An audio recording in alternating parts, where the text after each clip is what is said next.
Good morning. Well, it is frosty and cold outside, so I'm still in the house, which is not how I like to do things. But it's Idaho, and the forecast is for snow. Some of my stories I have read that I so enjoyed talking with you are on YouTube because they're too long for Facebook. This book is called The Relatives Came by Cynthia Rylant, and Stephen Gamble did the artwork, and oh, it's good. You'll like it. This book reminds me of when I was a kid in Mink Creek, Idaho, and the cousins would come from Colorado, California, Utah.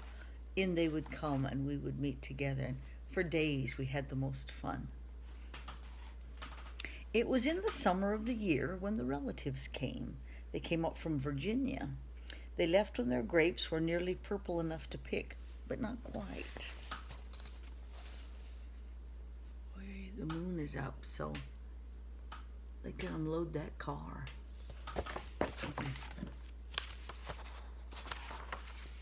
They had an old station wagon, and it smelled like a real car. And in it they put a nice chest full of soda pop / Diet Pepsi, and some boxes of crackers and some bologna sandwiches, and up they came from Virginia. They left at 4 in the morning when it was still dark, before even the birds were awake.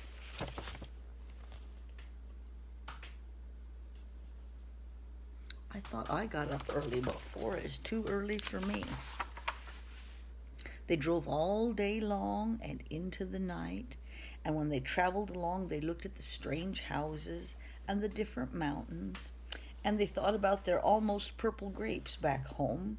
They thought about Virginia, but they thought about us too, waiting for them.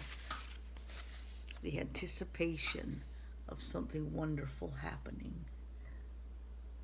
Those are tall mountains. So they drank up all their pop and they ate up all their crackers, and they traveled all up those long miles until finally they pulled into the yard. Now look how the car, they're so happy. Now look at the car. Hits the gate. Luggage is flying. They might be a little tired. Do you think? It could be so.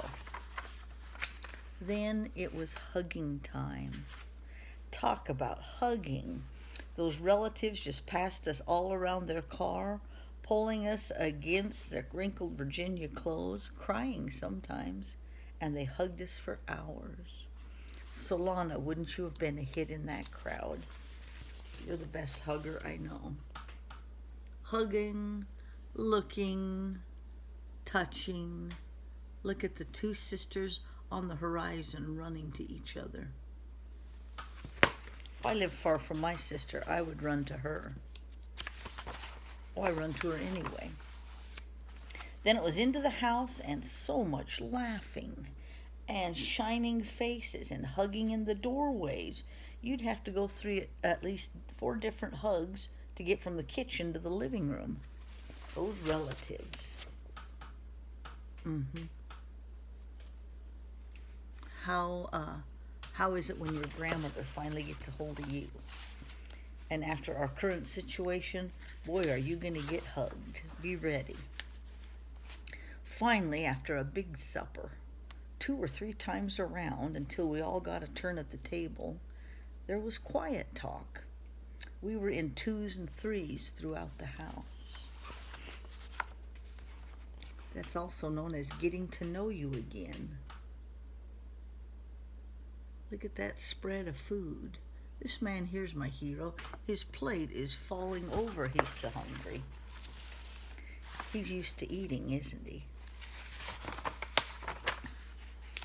The relatives weren't particular about beds, which was good since there weren't any extras, so a few squeezed in with us, and the rest slept on the floor, some with their arms thrown over the closest person, or some with an arm across one person and a leg across another.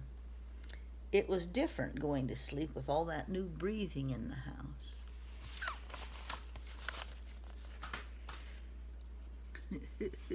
I like it.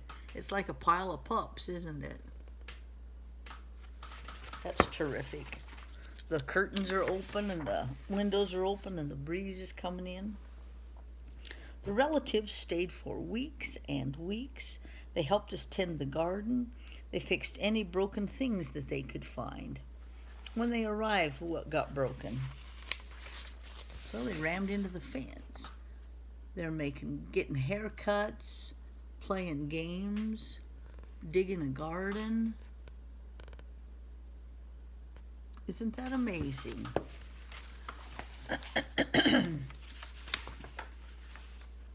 They ate up all our strawberries and melons. Then they promised we could come and eat up their grapes and peaches when we came to Virginia. And mountain folk are music people.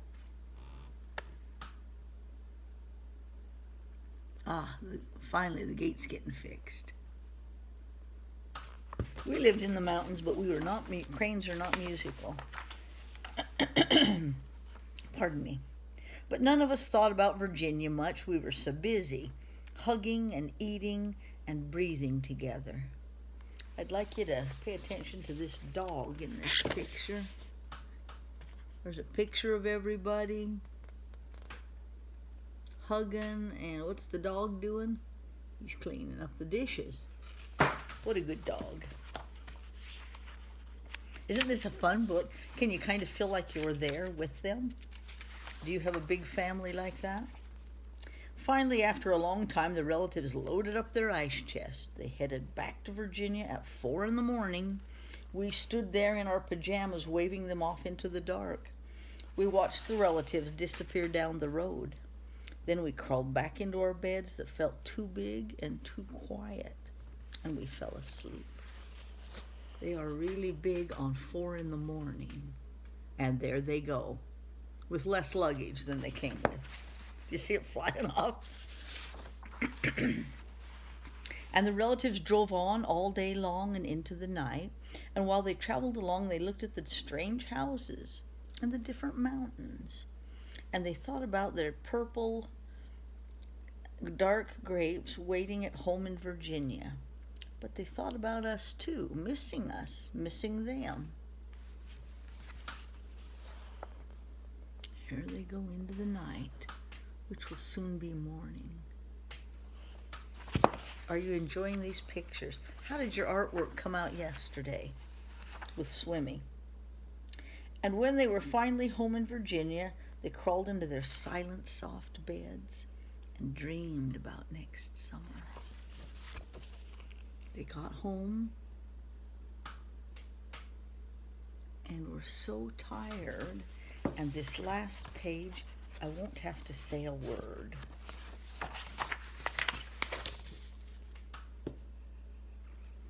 Purple grapes. I love you so much. I think about you. I know you're safe because your parents are so great. Get a lot of sleep.